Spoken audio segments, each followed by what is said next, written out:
Olá a todas e todos ouvintes da rádio PPGCB, sejam muito bem-vindos. Eu sou Tâmara, professora de Bioquímica da UFPE e membro do PPGCB.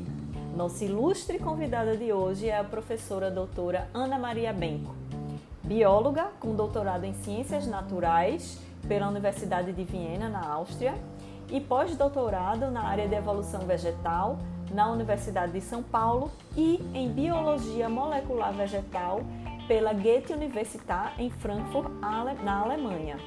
Ela ingressou em 94 no Departamento de Genética da Universidade Federal de Pernambuco, onde atualmente é professora titular e chefe do Laboratório de Genética e Biotecnologia Vegetal.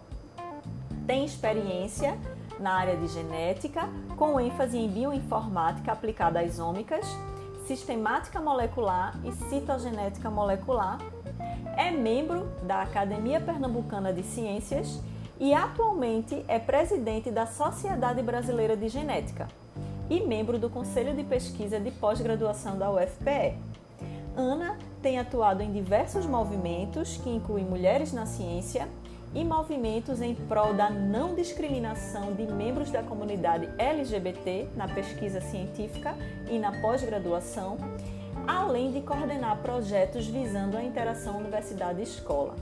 Professora, muito obrigada por aceitar esse convite. É um grande privilégio estar aqui conversando com você.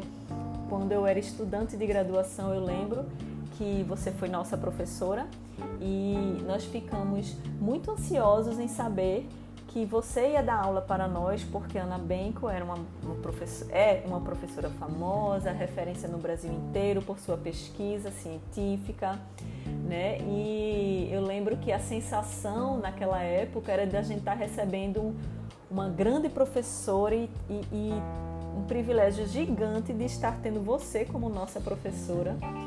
E realmente você é tudo isso. Muito obrigada por aceitar esse convite. Oi, que bom.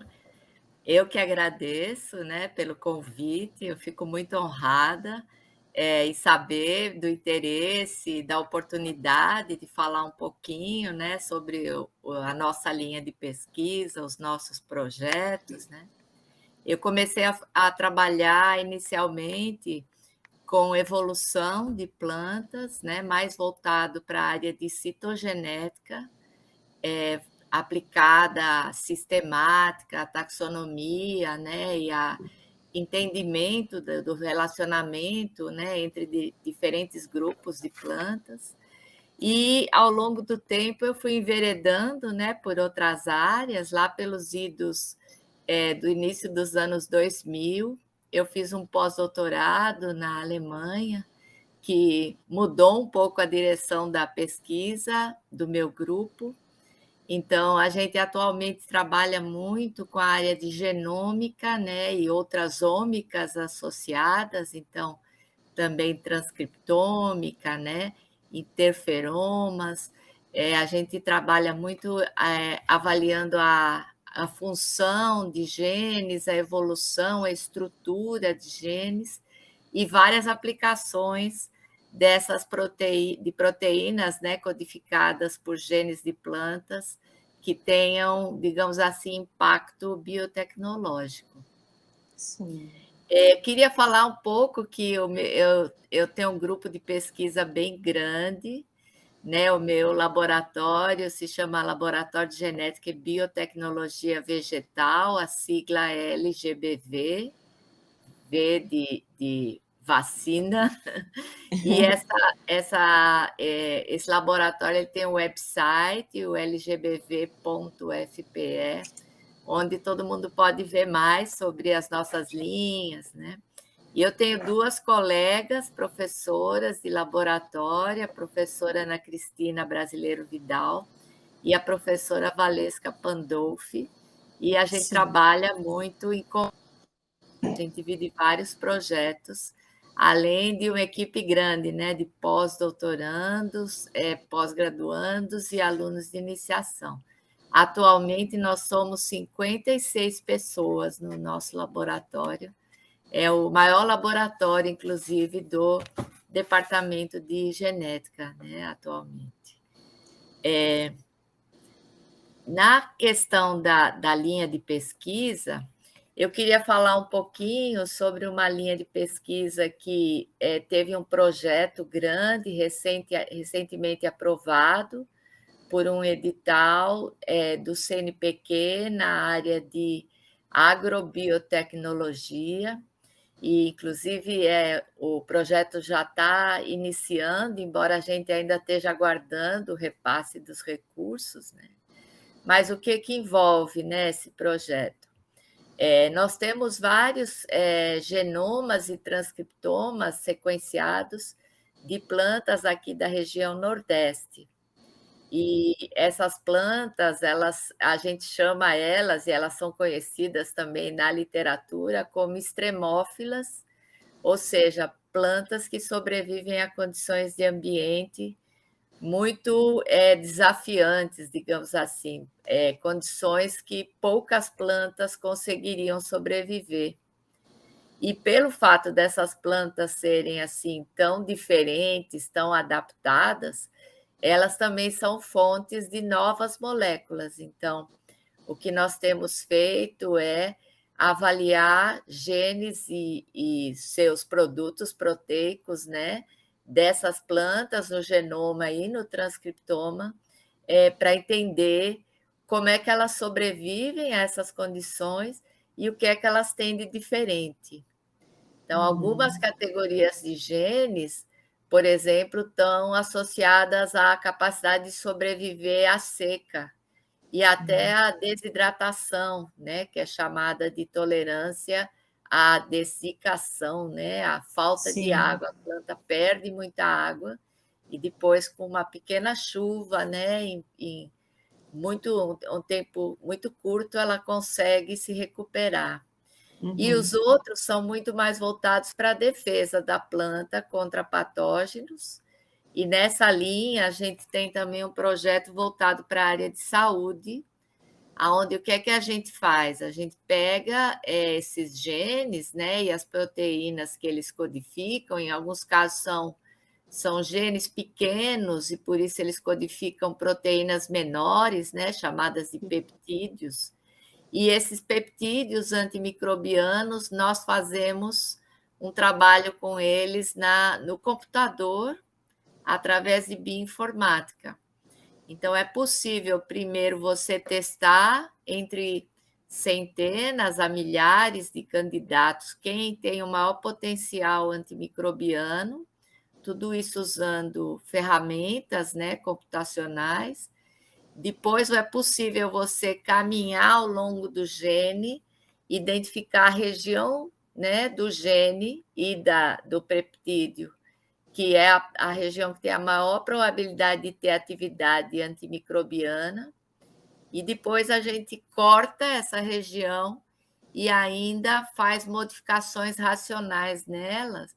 Por quê? Porque várias vezes esses peptídeos eles são tóxicos, né? Citotóxicos, genotóxicos, alergênicos. Sim. Então, também tem preditores para avaliar isso.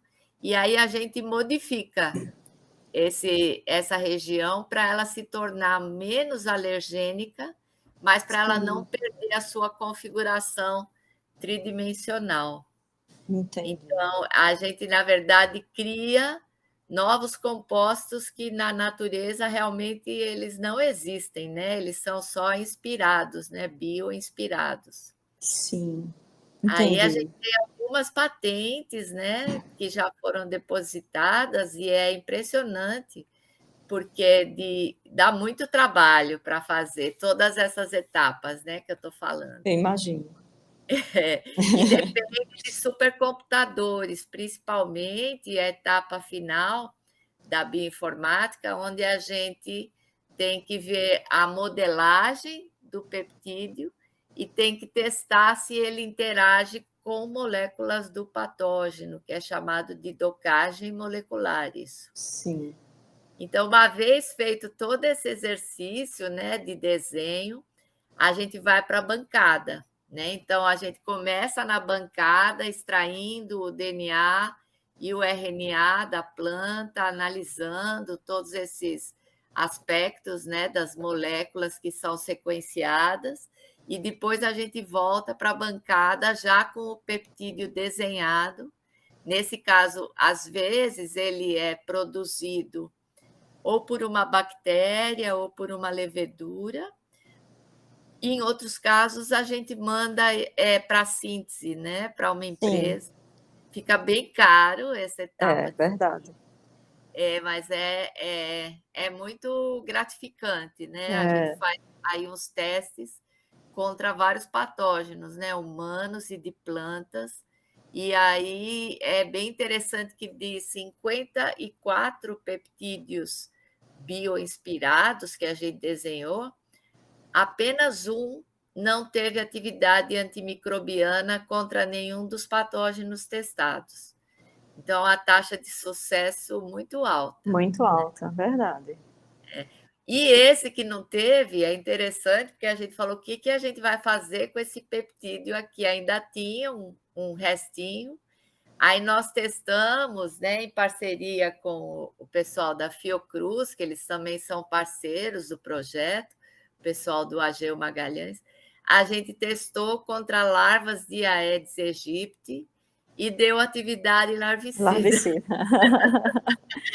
Que Então, assim, maravilha. veio mal todos eles, né? Nenhum deles decepcionou É totalmente. claro. A gente está bem contente. E é bem interessante também como a cito e genotoxicidade, elas têm sido, em geral, baixas. Então, Maravilha. essa estratégia de modificar, né, alguns resíduos, porque tem alguns tipos de aminoácidos que tendem a dar mais alergia, né, em humanos, tudo isso voltado para humanos e mamíferos. Então, essa estratégia tem sido aparentemente bem sucedida também. Então, nós Uhum. temos um deles, inclusive, que deu atividade contra o SARS-CoV-2, né, o vírus da Covid-19. E é bem interessante porque a atividade é uma outra parceria com o pessoal do Lavite, né, da Fiocruz, aqui de Pernambuco, porque a atividade que a gente encontrou, eles já tinham testado mais de 200 candidatos e nenhum tinha dado uma atividade tão boa.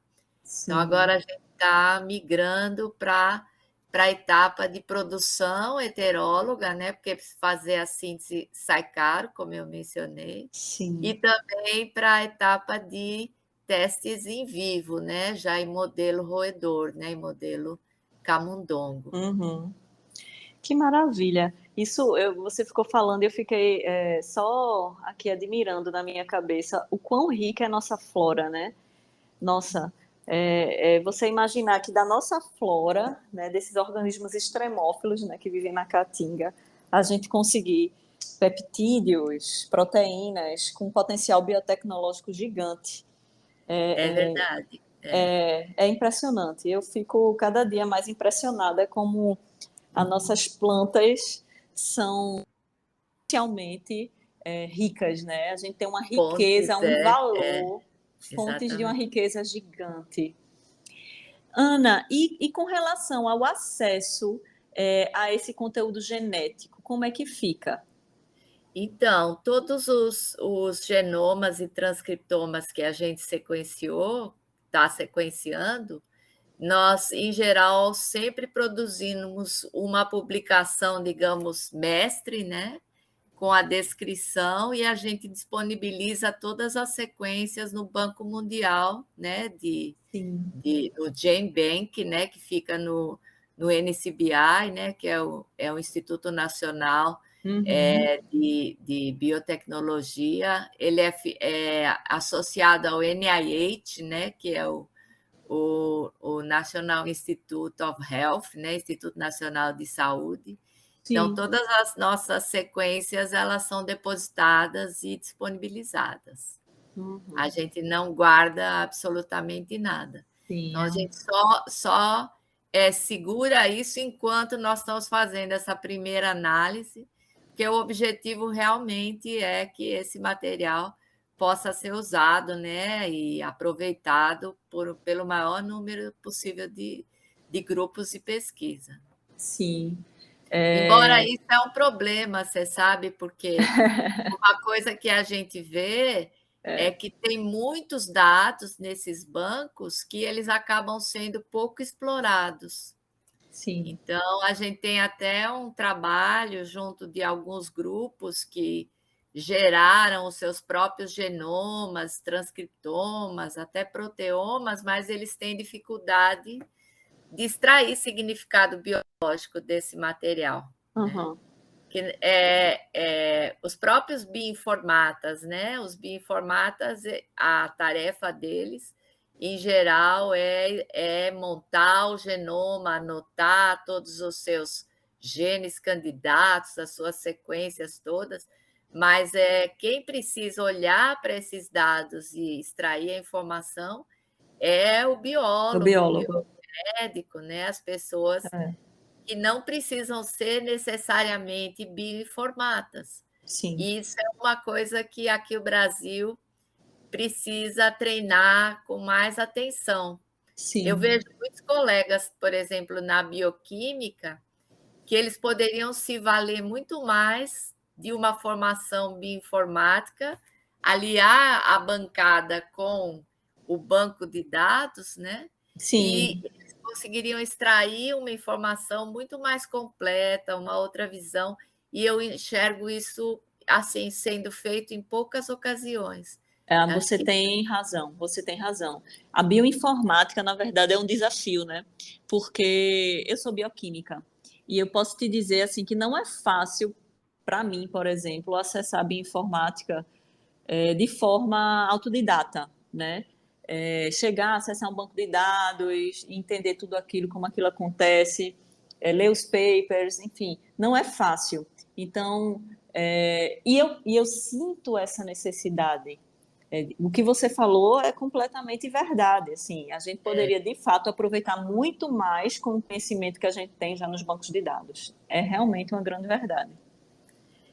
a gente teve um projeto CAPES bem grande aprovado, que foi num edital chamado Biologia Computacional, e ele durou de 2014 até 2020.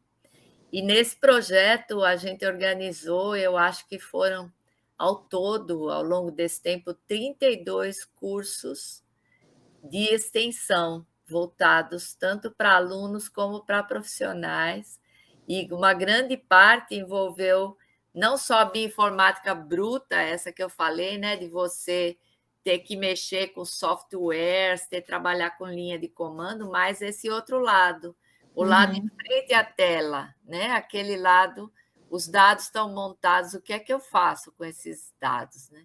Eu sinto muita falta, eu acho que o Brasil É, precisava investir bastante precisava. nisso, até porque a gente teve, né, nesse próprio edital, que foram, se não me engano, 22 grupos de pesquisa, muitos genomas foram gerados, transcriptomas, né, de organismos super, os mais diversificados, patógenos humanos, né, plantas, animais, parasitas, e a gente não vê um aproveitamento desses dados como poderia ser feito.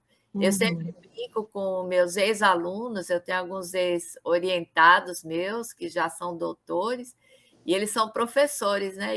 Em universidades pelo Brasil afora, pelo exterior.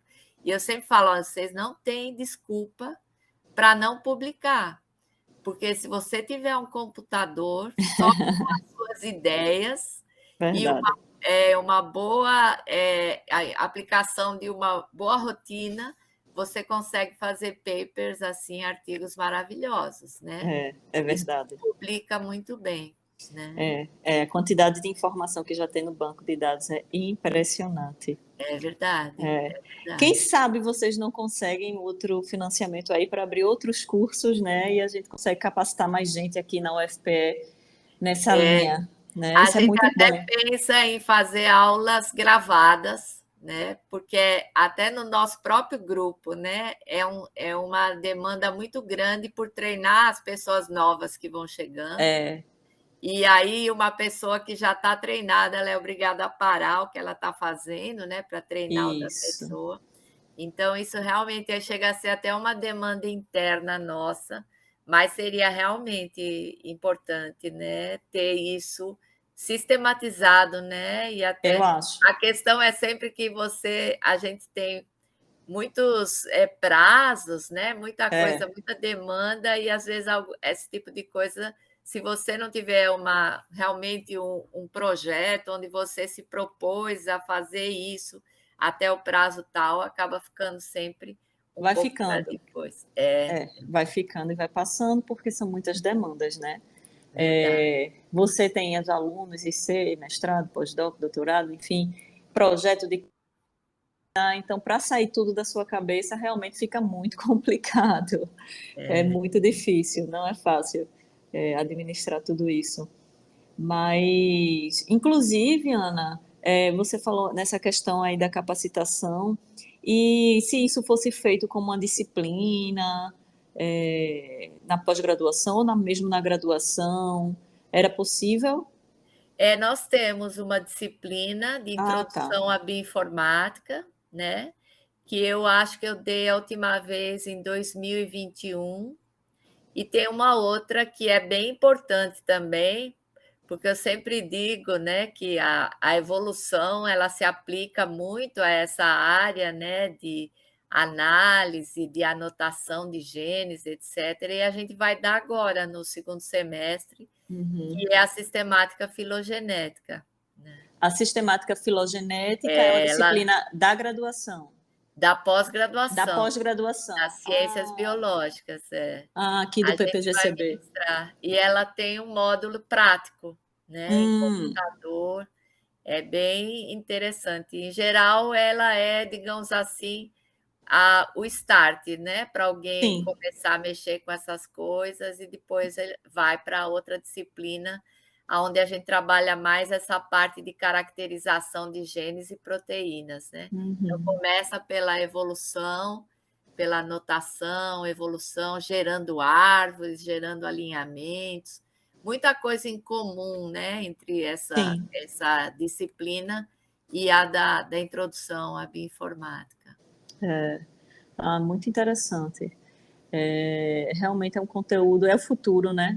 Nós já estamos nesse futuro, mas é daí para frente, com a evolução da Verdade, tecnologia, da inteligência artificial, não tem, não tem outra coisa, a não ser a bioinformática. É o nosso futuro realmente. mesmo. É.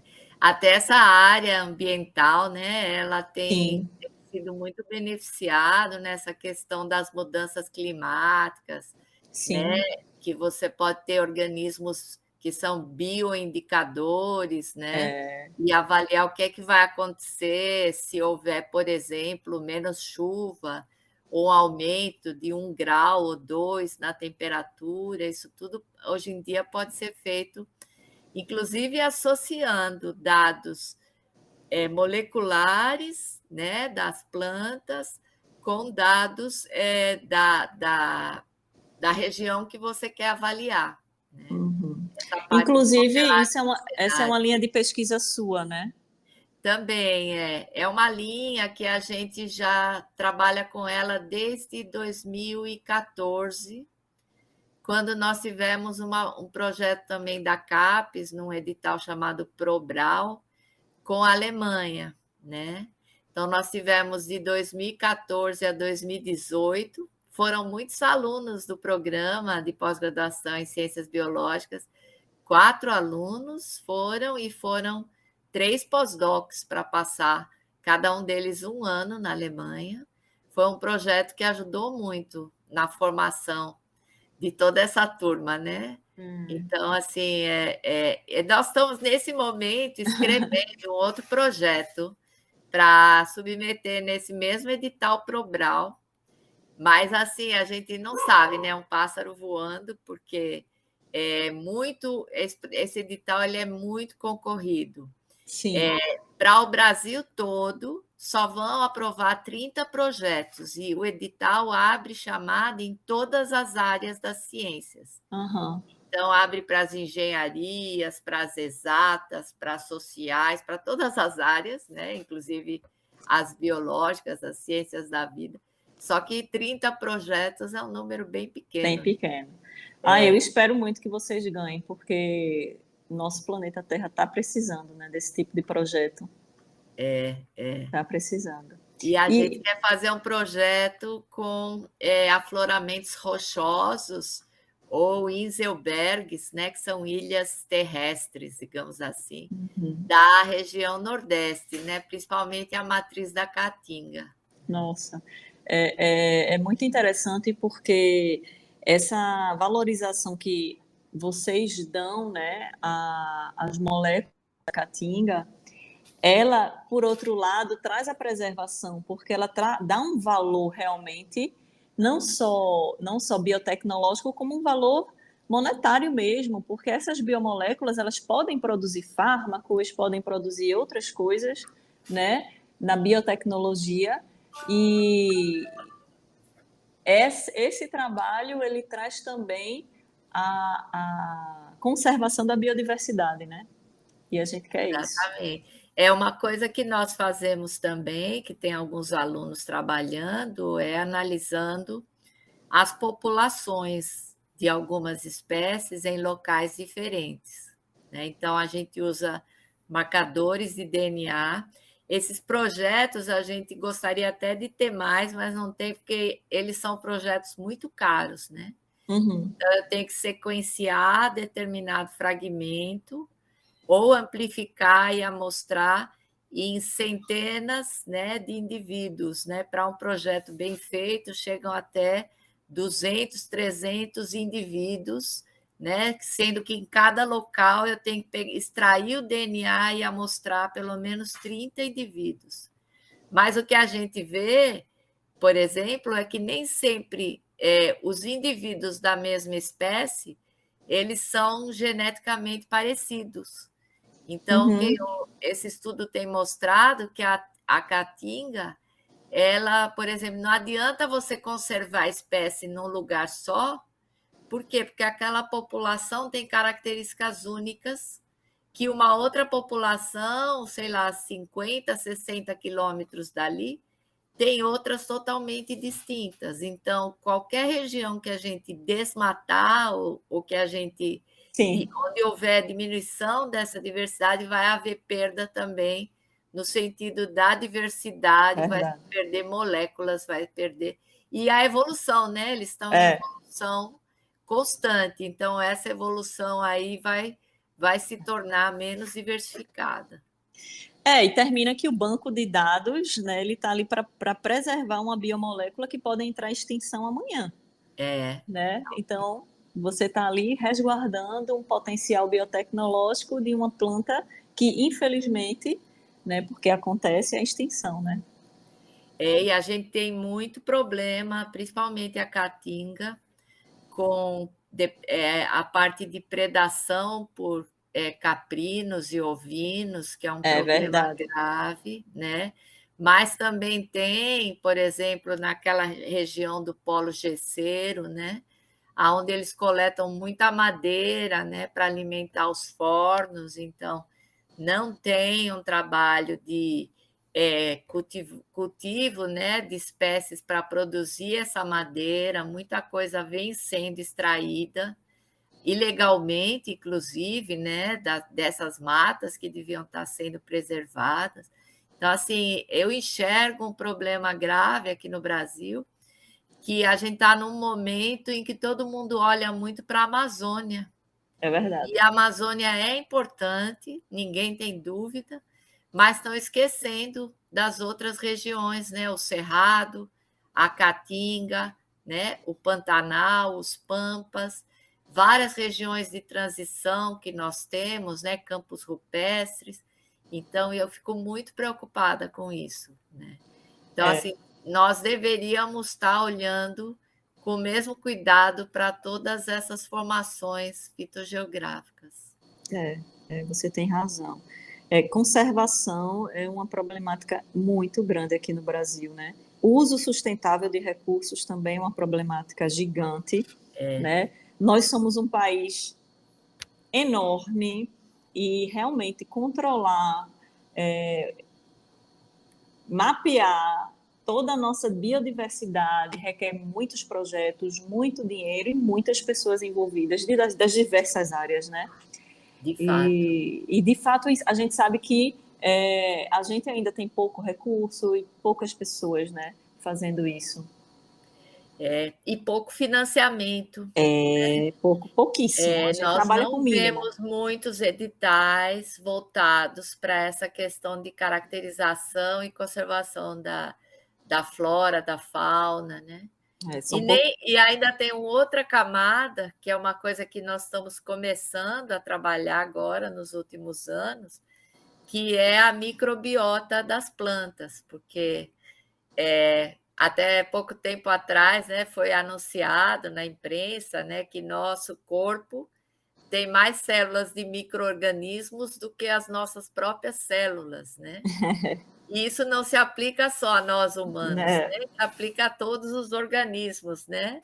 É, Inclusive, os mais primitivos, né? Até as bactérias, por exemplo, têm vírus especializados em infectar a bactéria, né? Então, todos nós temos que conviver com micro-organismos. E a gente tem trabalhado com essas plantas extremófilas também, avaliando a microbiota, né, que habita essas plantas. E essa é uma área, assim, eu estou muito contente, super entusiasmada, porque a gente está vendo coisas totalmente inéditas, inesperadas.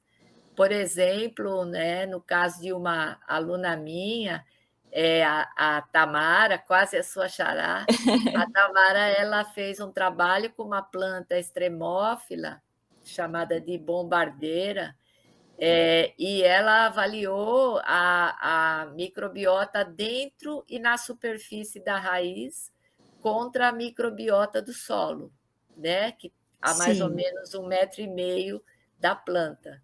Um solo que não tinha nenhuma outra planta, que não tinha nada crescendo. E ela viu que a planta tem uma microbiota especial que não está presente no solo, em alguns casos também não está no entorno da raiz, que é chamado de rizosfera. Sim. E essa microbiota tinha vários micro-organismos adaptados a ambientes muito hostis e que nunca tinham sido vistos crescendo dentro, né, na endosfera de uma planta. Inclusive algumas arquebactérias que são típicas de fontes vulcânicas, de regiões, por exemplo, daqueles mares super salinizados, né? De areia do deserto, de algum lugar, assim. Então, a gente está super fascinado e a gente está ampliando um pouco essa linha, porque isso é uma coisa assim que eu acho que vai trazer também não só conhecimento, mas também novos candidatos, né? Do ponto de Uhum. vista da biotecnologia, Isso. essa microbiota, com certeza, né? Eles têm, sei lá, proteases, lipases, biosurfactantes, vários compostos que com certeza vão ser interessantes para a biotecnologia. Para você ver, né? O conhecimento é infindável, né? Você nunca vai saber de tudo, sempre tem uma coisa que está relacionada a outra que você vai descobrir, e aquilo ali vira outro mundo de pesquisa. É, É só impressionante. sei que nada sei, né? Só sei que nada sei, é isso mesmo. E cada um na sua área e na sua parte de trabalho, né? Onde gosta, onde se encontra, e junto a gente consegue fazer ciência. Um pouco, né, do que se conhece e do que se Eu sabe. sempre falo para os alunos, né, que é um grande privilégio trabalhar com pesquisa, né? Porque você sai fora da cadeia de produção e consumo, por um lado, que é um privilégio, e por outro lado, você está colocando mais alguns tijolinhos, né, num grande castelo de conhecimento, né, que vai ficar para a posteridade, né? Então, É. isso não é uma coisa, digamos assim, rotineira, né? Isso é uma coisa que a gente tem que se orgulhar muito de trabalhar com isso. Nossa, você falou uma grande verdade. A gente tem que se orgulhar muito.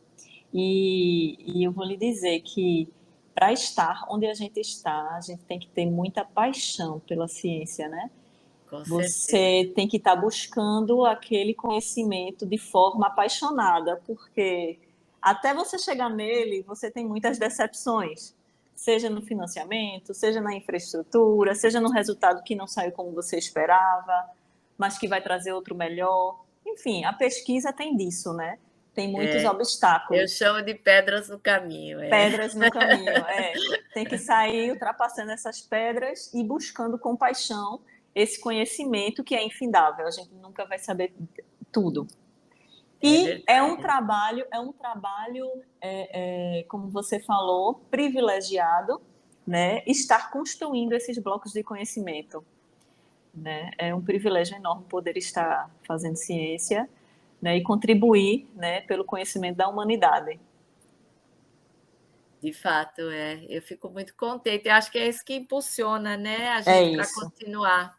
É. Apesar, como você disse, porque no Brasil eu acho que mais do que no exterior, sabe? Eu Sim, fiz o meu doutorado no exterior, eu tenho alguns pós-doutorados também lá, e quando eu vejo a situação de trabalho que se tem, né, nesse chamado, né, primeiro mundo, na Europa, nos Estados Unidos, a gente compara com a nossa condição de trabalho, eu vejo que a gente faz milagre, a gente faz. faz Eu digo milagre. que a gente tem uma força de trabalho tão grande que a gente consegue tirar leite de pedra. É basicamente isso, Exato, é né? isso mesmo. E a gente desenvolve muito nisso, né? A gente desenvolve muita criatividade, muito pensamento, muita hipótese assim, porque a gente não tem recurso. Então a gente trabalha com o que tem e publica bem com o que a gente tem, né? Realmente.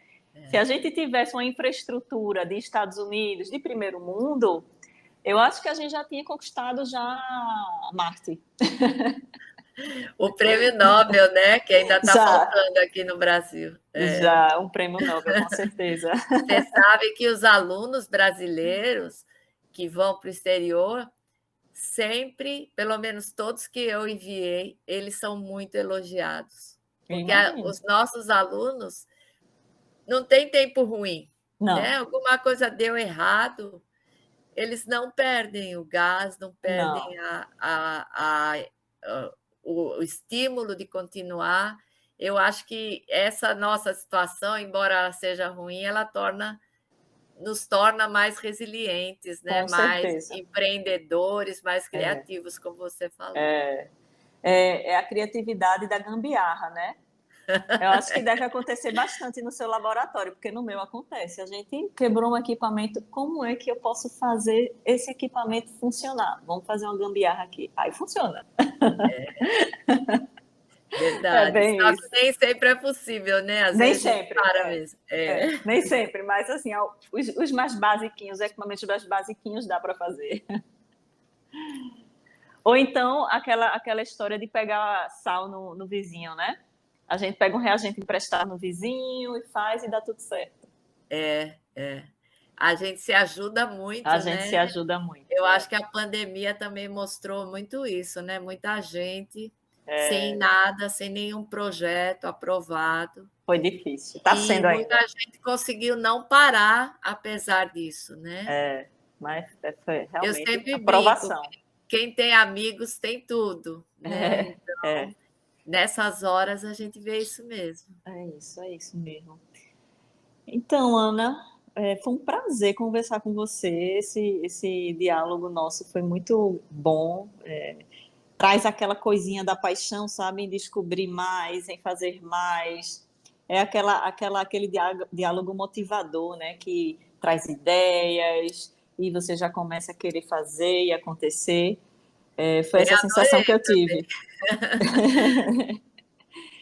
Posso fazer dar um recado final para os alunos que estão Com começando? certeza, com certeza. Então, eu quero só dizer que a gente às vezes identifica que alguns alunos eles estão numa etapa, uma encruzilhada, né, na vida deles, não sabem, alguns, inclusive, quando eles entram na nossa área e começam, tanto a graduação como a pós-graduação, eles ficam inseguros, né? E eu acho assim que o meu recado é que eles não desistam.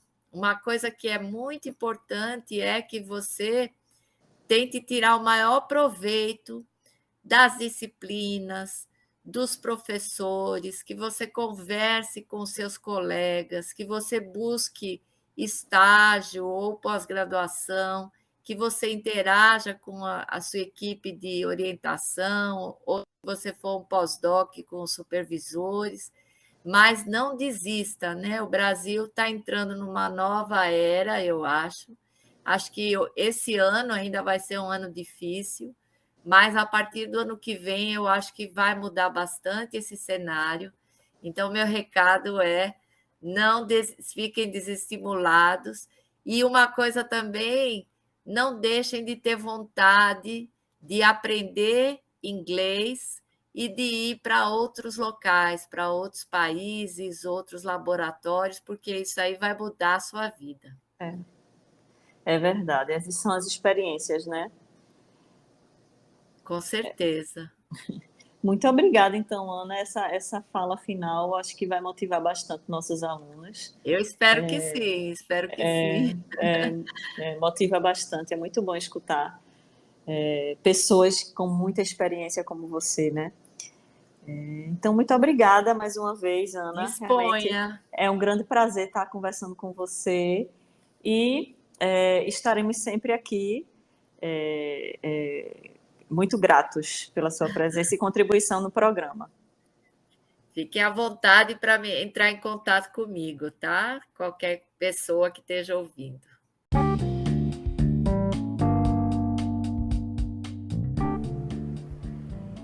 Esse foi mais um episódio da Rádio PPGCB. Muito obrigada pela audiência e encontro com vocês nos próximos episódios. Tchau, tchau!